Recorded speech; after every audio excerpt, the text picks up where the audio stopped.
दोस्तों welcome to our YouTube channel success with Subodh में आपका स्वागत है।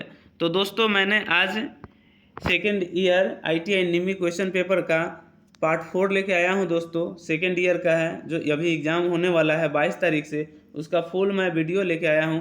इससे मैंने 3 वीडियो बना चुके हैं दोस्तों, पार्ट 3 कर पार्ट 1 पार्ट 2 पार्ट 3 करके, वहां पे आप जाके देख सकते हैं।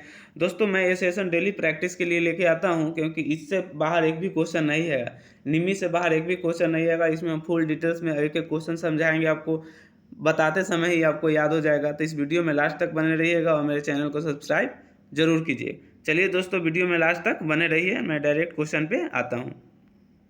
तो दोस्तों मैंने यहाँ पे एक क्वेश्चन करा दिया था निरंतर गति वाला, आज मैं यहाँ से स्टार्ट करूँगा। लिफ्ट में किस प्रकार के डीसी मोटर का उपयोग किया जाता है?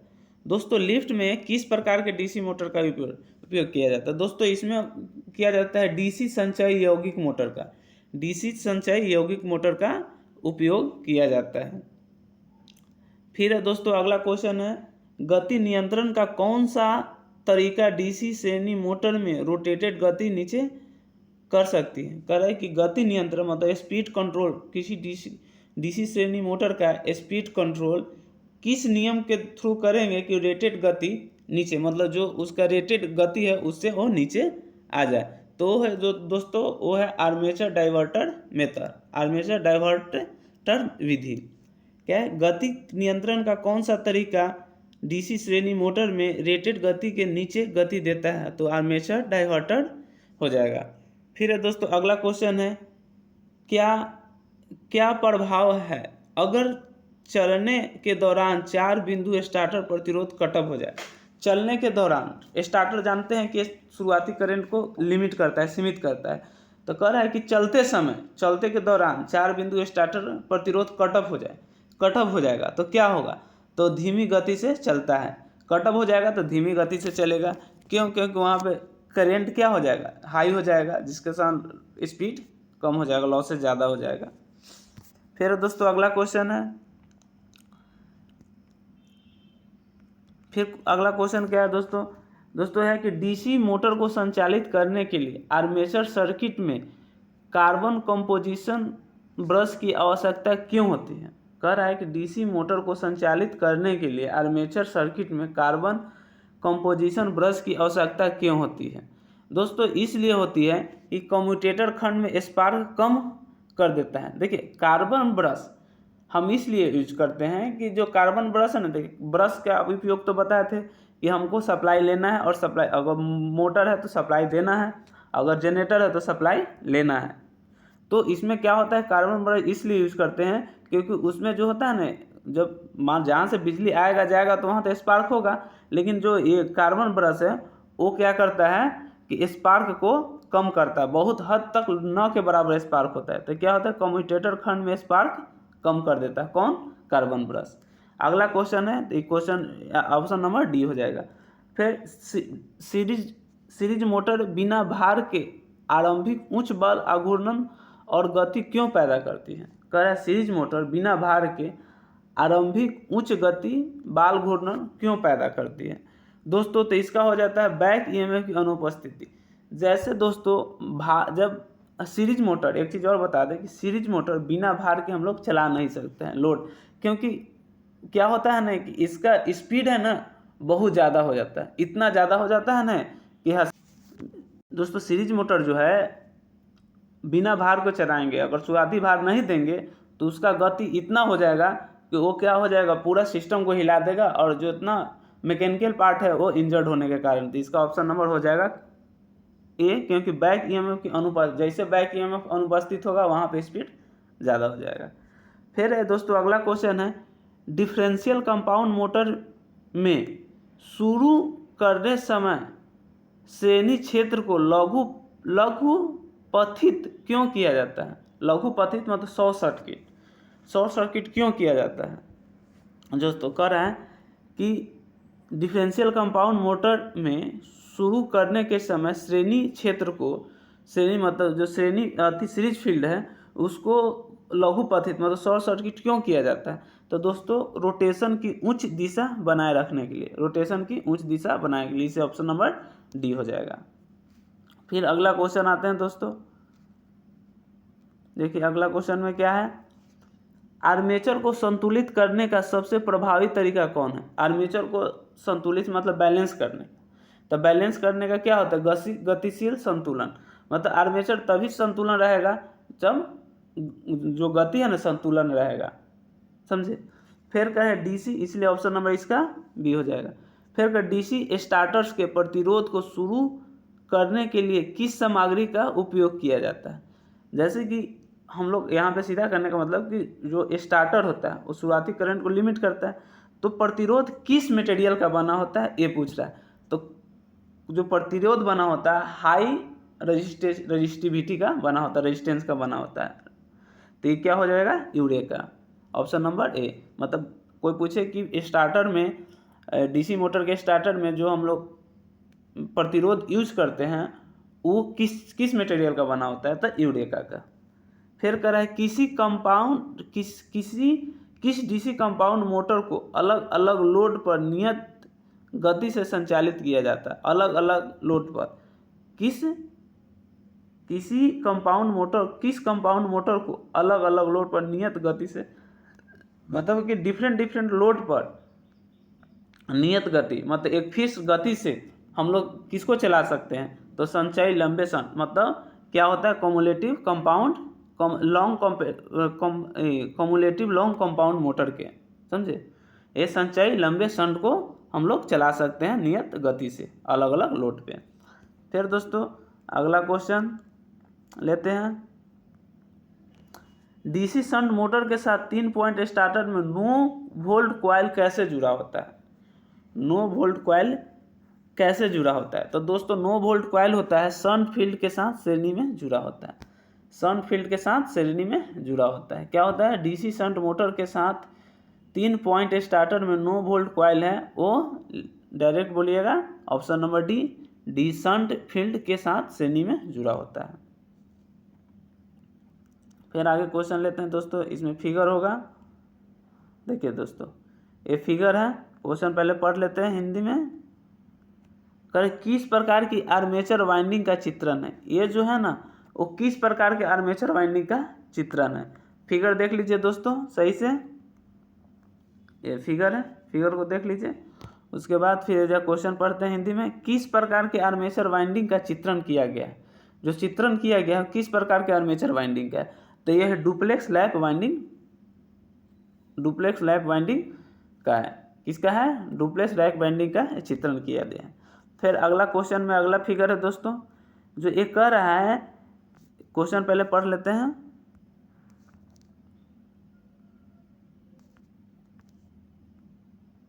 क्वेश्चन कि आर्मेचर के लिए कौन सा ग्राउलर परीक्षण किया गया है। जो आर्मेचर के लिए ग्राउलर परीक्षण होता है वो कौन सा, ये फिगर को देख के कौन सा है ये तो आपको बताना है। फिगर देख लीजिए और एकदम सेम टू क्वेश्चन पूछा जाएगा और ये आएगा, तो ऑप्शन भी चेंज नहीं रहेगा, इसलिए ऑप्शन सही याद कर लीजिएगा। क्वेश्चन पढ़ लिए, आर्मेचर के लिए कौन सा ग्राउलर यूज किया जाता है, तो ये हो जाएगा दोस्तों खुली कुंडली परीक्षण, मतलब ओपन कॉइल परीक्षण हो जाएगा, ओपन कॉइल टेस्ट हो जाएगा। क्या हो जाएगा, खुली कुंडली परीक्षण। फिर अगला क्वेश्चन है दोस्तों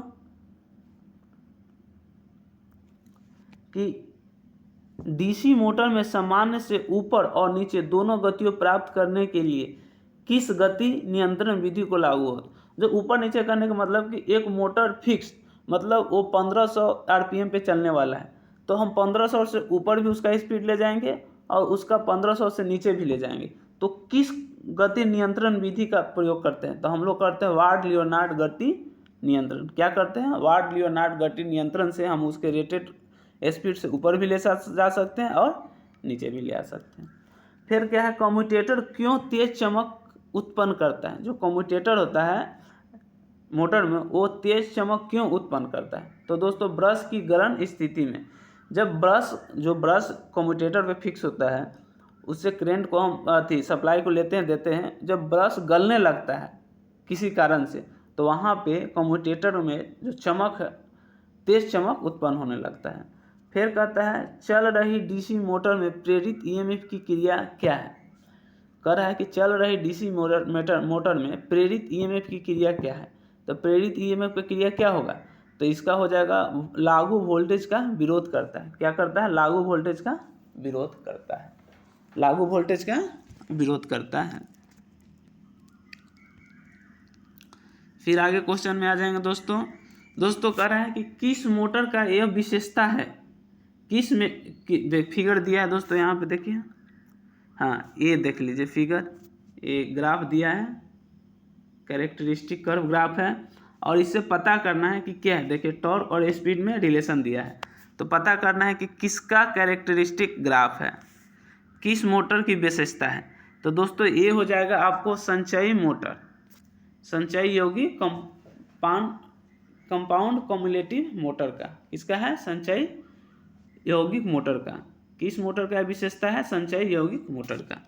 फिर अगला है दोस्तों क्वेश्चन कि 4 बिंदु स्टार्टर में होल्डिंग कॉइल से जुड़े प्रतिरोध का उद्देश्य क्या है। जब 4 पॉइंट स्टार्टर में होल्डिंग कॉइल में प्रतिरोध होता है, उसका क्या, होल्डिंग कॉइल से जुड़े प्रतिरोध का उद्देश्य क्या होता है। तो इसका हो जाएगा एनवीसी में धारा सीमा, एनवीसी में धारा, एनवीसी मतलब नो वोल्ट कॉइल, एनवीसी में धारा को सीमा करता है, समझे, सीमित करता है। फिर अगला क्वेश्चन है दोस्तों कि डीसी श्रृंखला मोटर की फील्ड वाइंडिंग मोटी तार के साथ वाउंड क्यों होता है, मोटी तार के साथ वाउंड क्यों होता है। तो दोस्तों इसका लोड करंट ले जाने के लिए, देखिए डीसी श्रृंखला मोटर की फील्ड वाइंडिंग मोटी तार के साथ वाउंड, मोटी तार करने का मतलब दोस्तों यहाँ पे हो जाएगा, जब मोटा तार होगा उसका क्रॉस सेक्शनल एरिया भी ज़्यादा होगा तो करंट को ज़्यादा ले जाएगा दोस्तों। तो ये ऑप्शन नंबर बी हो जाएगा। फिर आगे क्वेश्चन आते हैं दोस्तों, देखिए इसमें फिगर होगा दोस्तों, देखिए हाँ ये पूछ रहा है कि किस टाइप का which type of speed control of DC motor, मतलब कि ये फिगर देख लीजिए आप, और आगे हम क्वेश्चन आपको बताएंगे, पढ़ाएंगे, ये क्वेश्चन देख लीजिए। और यहाँ पे क्या है कि डीसी श्रृंखला मोटर का गति नियंत्रण किस प्रकार का है। तो ये हो जाएगा दोस्तों किस प्रकार का है, तो ये हो जाएगा क्षेत्र समांतर विधि। क्या होता है? क्षेत्र समांतर विधि का है। एक बार और फिगर दिखा दे रहे हैं दोस्तों, देखिए क्षेत्र समांतर विधि का है। फिर आगे क्वेश्चन आते हैं दोस्तों, फिर कह रहा है कतरनी मशीन के लिए कौन सी प्रकार के डीसी मोटर उपयोग, कतरनी मशीन के लिए कौन सी प्रकार की डीसी मोटर उपयुक्त होती है। तो कतरनी के लिए दोस्तों तो संचयी यौगिक मोटर, कतरनी के लिए हम लोग जो डीसी मोटर यूज करते हैं वो संचयी यौगिक मोटर होता है। अगला कहाँ डीसी मिश्रित मोटरों को प्राथमिकता दी जाती है, कहाँ डीसी मिश्रित मोटरों को प्राथमिकता दी जाती है। डीसी मोटरों की प्राथमिकता कहाँ, मिश्रित डीसी मोटरों को प्राथमिकता कहाँ पे दी जाती है दोस्तों, वहाँ पे अलग अलग लोड आवश्यकताओं के अनुसार नियत गति के लिए, जो मिश्रित मोटर है वहाँ पे अलग अलग लोड पे हम नियत गति से चलाने के लिए हम लोग डीसी मिश्रित मोटरों को प्राथमिकता देते हैं। फिर कर रहा है अगला क्वेश्चन दोस्तों, डीसी मोटर के लिए स्टार्टर की क्या आवश्यकता है। जो डीसी मोटर है उसके लिए स्टार्टर की क्या आवश्यकता है, तो आर्मेचर करंट को सीमित करता है। डीसी मोटर में स्टार्टर वही होता है, आर्मेचर करंट को सीमित करता है या शुरुआती करंट को सीमित करता है। आर्मेचर वाइंड, अगला क्वेश्चन है दोस्तों, आर्मेचर वाइंडिंग का परीक्षण करने के लिए किस प्रकार के उपकरण का प्रयोग किया जाता है। आर्मेचर वाइंडिंग के परीक्षण करने के लिए किस प्रकार के उपकरण का प्रयोग किया जाता है। तो दोस्तों आर्मेचर वाइंडिंग का परीक्षण करने के लिए हम लोग ग्राउलर का प्रयोग करते हैं। आर्मेचर, एक बार और क्वेश्चन पढ़िए, आर्मेचर वाइंडिंग का परीक्षण के लिए किस प्रकार के उपकरण का प्रयोग, तो ग्राउलर का हम लोग प्रयोग करते हैं। फिर दोस्तों अगला क्वेश्चन में आ जाते हैं, 3 पॉइंट स्टार्टर के होल्डिंग कॉइल को शंट फील्ड के साथ श्रृंखला में क्यों जोड़ा जाता है दोस्तों। तो उच्च गति मोटर के रक्षा करने के लिए, मतलब हाई स्पीड जो हो जाता है उससे रक्षा करने के लिए हम लोग 3 पॉइंट स्टार्टर में होल्डिंग कॉइल को शंट फील्ड कॉइल के श्रृंखला में जोड़ते हैं दोस्तों। देखिए अगला क्वेश्चन है, किसी यौगिक मोटर की विशेषता के बिना बदले DOR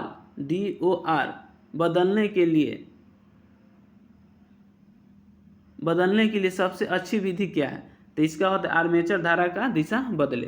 क्या हो जाएगा, आर्मेचर धारा की, एक बार और क्वेश्चन पढ़ते हैं दोस्तों, कराएं कि किसी यौगिक मोटर की विशेषता के बिना बदले DOR बदलने के लिए सबसे अच्छी विधि क्या है? तो दोस्तों इसका आंसर हो जाएगा आर्मेचर धारा दिशा बदलने के लिए। 3 बिंदु स्टार्टर में क्षेत्र का साथ श्रृंखला में जुड़े NVC का उद्देश्य क्या है? 3 बिंदु स्टार्टर में क्षेत्र के साथ श्रृंखला में जुड़े NVC का उद्देश्य क्या है? तो गति में वृद्धि को रोकने के लिए। स्टार्टर का सबसे काम है गति के वृद्धि में रोकने के लिए, स्टैटिक करंट को रोकने के लिए। फिर अगला क्वेश्चन है भारी भार के अचानक भारित करने के लिए किस प्रकार के DC मोटर का उपयोग किया है? मतलब अचानक लोड बढ़ाने के लिए, अचानक भार बढ़ा देना है। लोड करने का मतलब नहीं दोस्तों, अचानक उस पर मोटर कोई चल रहा है, उस पर लोड, मतलब जैसे एक मशीन चला रहे थे फिर उससे दूसरा मशीन भी चलाने लगे तुरंत, इसका मतलब ये लोड होता है। लोड तो ये क्या हो जाएगा इसका? संचयी यौगिक मोटर्स, मतलब अचानक भार बढ़ा देते हैं। तो क्या एक बार और क्वेश्चन पढ़ते हैं, भारी भार के अचानक भारित करने के लिए किस प्रकार की DC मोटर का उपयोग करते हैं? तो संचयी यौगिक मोटर्स। फिर आगे आते हैं दोस्तों, आज क्वेश्चन नंबर 60 तक बताएंगे।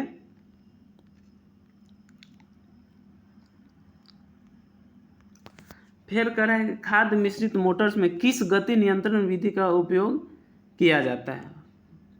दोस्तों खाद्य मिश्रण मोटर में किस गति नियंत्रण का प्रयोग किया जाता है? इसका होता है श्रृंखला क्षेत्र टेपिंग विधि का। श्रृंखला क्षेत्र टेपिंग विधि के एक बार क्वेश्चन पढ़ते हैं दोस्तों कि खाद्य मिश्रित मोटर्स में किस गति नियंत्रण विधि का उपयोग किया जाता है? तो क्या हो जाएगा? श्रृंखला क्षेत्र टेपिंग विधि का। फिर अगला क्वेश्चन है कौन सी गति नियंत्रण प्रणाली शून्य से समान से अधिक तक गति को एक आसान बदलाव प्रदान करता है? तो इसका हो जाएगा वार्ड लियोनार्ड सिस्टम। कह रहा है कि कौन सी गति नियंत्रण प्रणाली शून्य से समान से अधिक गति को एक आसान बदलाव प्रदान करता है? तो वार्ड लियोनार्ड सिस्टम नियंत्रण। फिर वाइंडिंग में टेप का उद्देश्य क्या है? वाइंडिंग में टेपिंग करने का मतलब ये नहीं टेप साट। टेपिंग का मतलब होता है कि हमको जैसे ये हो गया वाइंडिंग, यहाँ पे टैपिंग कर दीजिए। अगर हमको यहाँ वोल्टेज रेजिस्टेंस या वोल्टेज बढ़ाना है तो इसको ऊपर नीचे हम करते रहेंगे, तो इसको बोलते हैं टैपिंग। तो दोस्तों क्या कर रहा है कि वाइंडिंग में टैपिंग का उद्देश्य क्या है? तो हम लोग कंडक्टर को लपेटे का उद्देश्य होता है। फिर अगला क्वेश्चन है दोस्तों कि किस प्रकार की DC आर्मेचर फ्रंट पिच पीछे की पिच YB से अधिक होता है? तो किस में होता है? तो रिट्रोगेसिव वाइंडिंग में। रिट्रोगेसिव वाइंडिंग में किस प्रकार के आर्मेचर फ्रंट पिच पीछे की पिच से अधिक होता है? मतलब जो फ्रंट पिच होता है YF वो बड़ा होता है YB से। किस में? तो ये होता है रिट्रोगेसिव वाइंडिंग में। फिर अगला क्वेश्चन है दोस्तों कि VA रेटिंग के लिए कोर सामग्री को क्रॉस सेक्शनल क्षेत्र को क्या कम करता है, क्यों कम करता है? तो इसका आंसर हो जाएगा उच्च मिश्रित धातु की चादर। क्यों कम करता है? कह रहा है कि VA रेटिंग के लिए कोर सामग्री के क्रॉस सेक्शनल क्षेत्र को क्या कम करता है? तो उच्च मिश्रित धातु। देखिए दोस्तों आज 57 नंबर क्वेश्चन है। देखिए दोस्तों इसमें क्या है, 4 ध्रुव DC मोटर में आसन्न ध्रुवों में विपरीत ध्रुवता कैसे प्राप्त करें?